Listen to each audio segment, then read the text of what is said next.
Greetings and welcome to another edition of Everything Football. I'm your host, Jonathan Big Tex Johnson. We're up on the Super Bowl coming up here Sunday, Super Bowl 51. And being that I am a native Texan, born and raised in Texas, in Houston, Texas, one of the places that's where I was actually born at, the Super Bowl is being played at NGR Stadium. And while I was reveling in the fact that the Super Bowl was being played there, I ran across the fact that, the finest defensive player in the league over the past 3 to 4 years has been J.J. Watts, the outstanding defensive end for the Houston Texans. And also, I ran across a few articles of J.J. Watt after following the 2015 season, going into the 2016 off-season year, probably around April or so, sometime like that, where J.J. Watts had quite a few different injuries that he had gotten. Realizing that from a herniated disc, staph infection, back surgery, and all these other different things that he had going on, and then coming into this season, the 2016 season, I think he messed up his back. And at that time of the interview, before the season actually started, he had actually talked about and contemplated retirement, something that he thought about before coming into the 2016 season. And I was like, wow, that's something else. I said, guys like 26, 27 years old. And then they got to thinking, and then later on, about a week or two ago, I just realized that another great player, for those, a generation of kids don't know anything about who this guy was, very popular and good and a great player back in that of the early 80s to the mid to late 80s, was another defensive end who, like I said, named Mark Gastineau, who just a couple of weeks ago found out that he was diagnosed with dementia and Parkinson's disease. For those who remember Mark Gastineau, he was a defensive end playing for the New York Jets. He played for the line that they had called New York Sack Exchange. Mark Gastineau was a polarizing figure, one of the great pass rushers from that period of time. And I just started reminiscing and going on YouTube footage, looking up some of the things that he did. He was also known for his sack dance and being a bit of a guy that didn't get along with a lot of different people on and off the field, even in his own locker room at a particular time. But one of the things that I've thought that was pretty amazing was the similarities between the two players. That's what I thought. It was this uncanny. The similarities were just kind of pretty much frightening. If you go for the first 6 years, 6 years of these guys' career, basically starting from with Mark Gastineau, starting from 1980 to 1985. Mark Gastineau had 92 sacks in those particular years. He is a 5-time All-Pro, first team. He is a 5-time Pro Bowler. He also was a Pro Bowl MVP, where in a game he had 4 sacks in that Pro Bowl game. He was 2 years, he was the sack leader. I think that was 83 and 84. He also, in one of those years, he set the record for 22 sacks in a year that would later on be broken by the great Michael Strahan back in 2001. He finished with 107 and a half sacks. By 1988, Gastineau was done. He was out of the league. Ironically enough, in '88, when he ended up retiring, he retired in the middle in the 7th week of the season, or going into the 8th week of the season. He was leading the AFC in sacks. He had 7 sacks in 7 games, which that meant he had a sack a game. And he was on his way of doing that. Then he abruptly quit.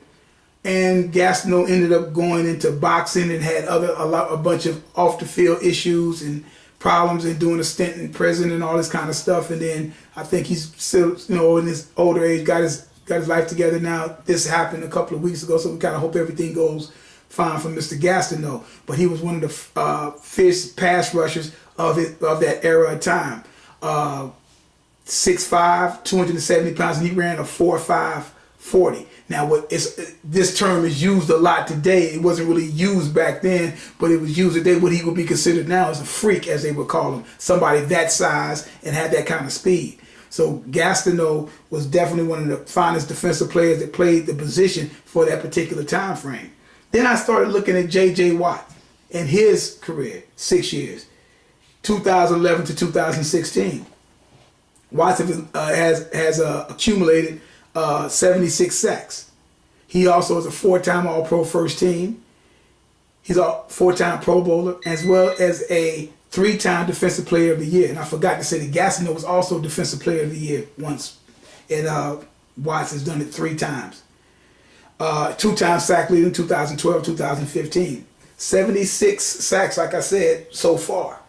So you look at their careers. Now the thing where I'm talking about where it's coming, where even more than similarities, is the thing about is the breaking down of the body, as well as, like I said, if you go back to J.J. Watt, and J.J. Watt 6'5", 290 pounds, fast, athletic, considered a freak. So these guys are similar, maybe 15, 20 pounds difference in the weight, but hell of athletes for their size. And so I started literally looking at that like I said again, the similarities between the two.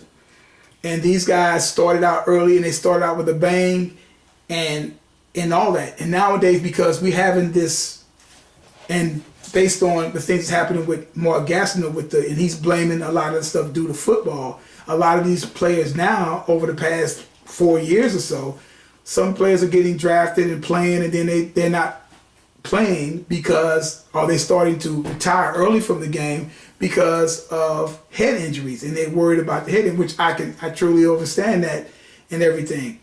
However, at the same time, it's like it kind of is something to really see that is this a particular time where J.J. Watt and Mark Gastineau, not saying their careers were the same, I'm just saying on the field, not talking about other things, I'm talking on the field. Is this a time where are we going to be able to see the J.J. Watt of 2015, 14, 13, 12? Are we going to be able to see that guy again? Or will he do just like, or will he not be that same player after he comes back from the injury? Because again, like I said, he said he contemplated retirement. Mark Gastineau just went on, abruptly retired in the middle of the season and everything. And he tried to make a comeback, but it didn't work because he was out of the game and just didn't have anything left at that particular time. So we're looking at 2 great pass rushers. One of the main reasons I brought this up is also because I had one of my earliest segments was who deserves a gold jacket. Because I was already hearing whispers and talks of, hey man, this guy, because this is what's going on with these guys, with some of these guys in today's in today's generation. Guys have a couple of seasons and all of a sudden they start talking about gold jackets very soon. And the Hall of Fame and being the greatest of all time and GOAT is coming to them, when guys from 25, 30 years ago, those things wasn't talked about until they were actually done playing. So now you have younger guys or people, not saying so much that guy is saying that, but you have these people because you have the social media and all these other things going on where they say, hey man, this guy, he may be the greatest of all time. Like they was ready to literally give J.J. Watt a jacket, and the man is 27, and now he's getting to be the point where his body is starting to break down. Now, again, I hope this doesn't happen because he's a dynamic player to watch. The same thing is happening over in New England with Rob Gronkowski. The same exact thing. These guys, they're ready to put this guy in Canton already, and now this guy is starting to his body's starting to break down. It makes you wonder, is he going to still be with the New England Patriots after this particular season is over? Because he basically missed the rest of the season and will not be playing in the Super Bowl. So what needs to happen is that when we see these players play, and one of my criteria is that I say, unless you tilt the game or you do something absolutely extraordinary where you have a short career and you get put in the Hall of Fame, you need to at least play 10 years and be on top of your game for about 5, 6 or 7 years, or at least have that just ball out of your mind for 5 or 6 years, and then have some consistent years as you start to get a little older in the game. Because your game is going to change up some because you're going to get older, because you don't have the step that you used to have, and you're trying to change your game a little bit. So I think you have to play about 10 years and be in some playoff games and make some Pro Bowl and make some All-Pro teams and things of that nature, and come up with some pretty decent stats and everything like that, and be consistent for at least a decade. Instead of all of a sudden you trying to put these guys in the Hall of Fame, all of a sudden then they don't go. Now, do I feel like somebody like Mark Gastineau should be in the Hall of Fame? Probably not, because Gastineau still had about a good 3 or 4 years left. At least, if he could have been more consistent instead of letting maybe his outside things that were happening outside of football made him deter and kind of get away from his game and his profession.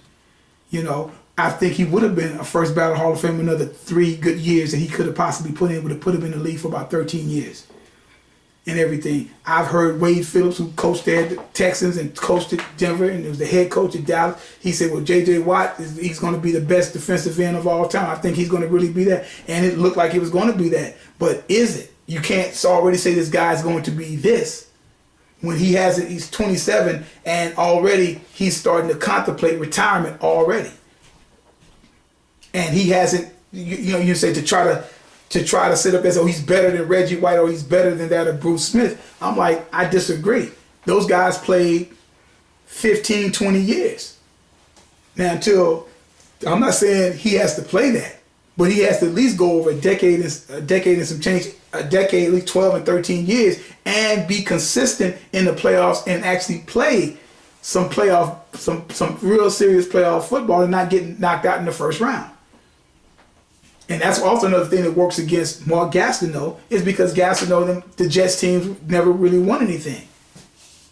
So I'm saying on the field, their lives are similar. Although J.J. Watt does a lot of charity work, he's real popular amongst the league. He's liked and definitely respected and definitely feared as a pass rusher.